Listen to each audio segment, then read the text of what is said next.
Chang University Newsroom. L'invité du jour.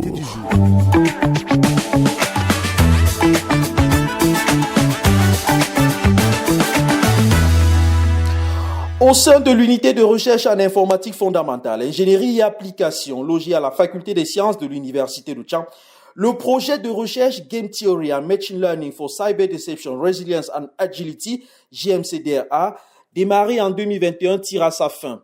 Financé par le laboratoire de l'armée américaine, il avait pour objectif, entre autres, de former 15 docteurs en cybersécurité. À ce jour, certaines thèses ont été soutenues, d'autres sont encore en attente de soutenance.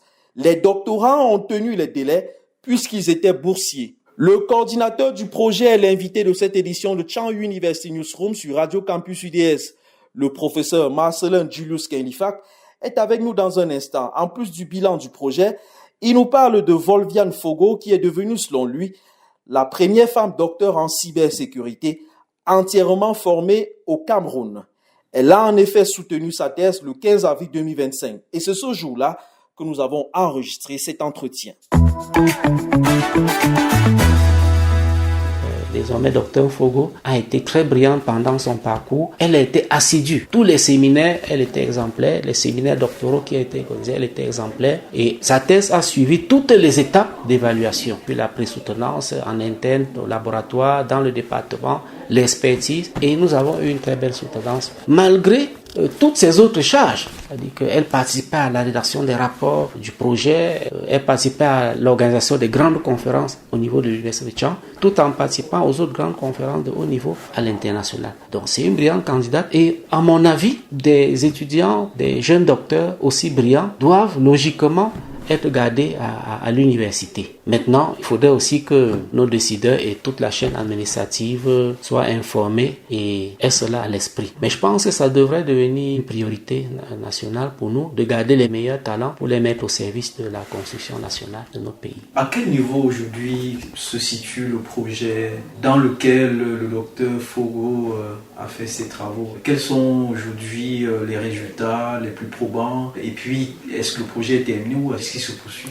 Oui, le projet est en train de tirer à sa fin du moment où la plupart des étudiants ont bouclé leur thèse. Les soutenances vont suivre. Là, on en a déjà 5. Les 10 autres vont suivre, mais il y en a 3 qui sont en France, en co-tutelle, financé par ce projet, dont l'un a déjà soutenu, l'autre est en voie de le faire également. Donc, des 7 qui sont encore au Cameroun, je pense que dans les mois à venir, c'est avec plaisir qu'on vous invitera à couvrir leur soutenance. Et donc, ceci nous permet de boucler l'avant-dernière phase du projet, qui lui-même sera clôturé en septembre 2025 par un grand workshop de vulgarisation des travaux. Je dois dire avec fierté que ce projet a quand même publié des dizaines d'articles dans des plus grands journaux. Vous imaginez les journaux I3E, qui sont les journaux les plus cotés, les séries des chercheurs, des ingénieurs, les journaux Transaction, qui sont des journaux cités dans les plus grandes bases de données d'indexation, comme DBLP, comme Scopus.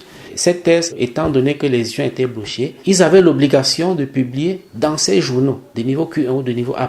Donc ça a été le cas et nous sommes très contents. Sur le plan opérationnel, il y a beaucoup de plateformes qui ont été développées. Des plateformes d'analyse, des plateformes d'interconnexion au niveau des réseaux virtuels, toujours pour la surveillance et la sécurité, des plateformes de génération des données pour contrôle au niveau, par exemple, des banques. Donc, il y a des travaux concrets qui ont été faits et qui peuvent aider les entreprises aujourd'hui, qui peuvent aider les ministères, les services publics, les services privés, qui peuvent aider l'armée, on l'a dit, pas seulement l'armée américaine à tous les niveaux, qui peuvent aider nos hôpitaux et également nous aider à l'échelle individuelle. Donc, c'est une fois de plus une fierté pour moi.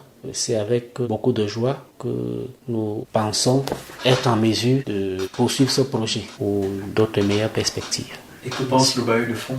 Oui, le bailleur de fonds est satisfait puisque nous avons des réunions régulières avec nos partenaires, d'abord nos partenaires américains, mais dans ce projet, nous avons également des collaborateurs dans beaucoup d'autres universités, en France, l'université d'Avignon, en Angleterre, l'université de Southampton, en Allemagne et aux États-Unis.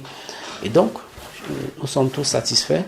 Mais le bailleur de fonds, à la dernière rencontre que nous avons eue, s'est rendu compte que les résultats étaient plutôt des bons résultats et que le Cameroun regorge beaucoup de talents qui peuvent faire des choses assez intéressantes au bénéfice du monde entier. Alors, est-ce qu'on peut donc dire que le docteur Fogo aujourd'hui est la première docteur en cybersécurité au Cameroun et peut-être en Afrique? Exactement, formée au Cameroun, oui, elle est la première, parce qu'il y en a d'autres qui ont été formés ailleurs, mais elle est la première formée au Cameroun, et c'est à l'université de Tchang. Ça, il faut le dire, elle a été très brave. D'ailleurs, quand elle allait à des conférences internationales de haut niveau, il est arrivé des fois qu'elle soit parmi les rares Africains à participer à une telle conférence, c'est-à-dire la seule fille, une des rares africaines, et la seule noire, il faut le dire, à être présente dans l'une des conférences.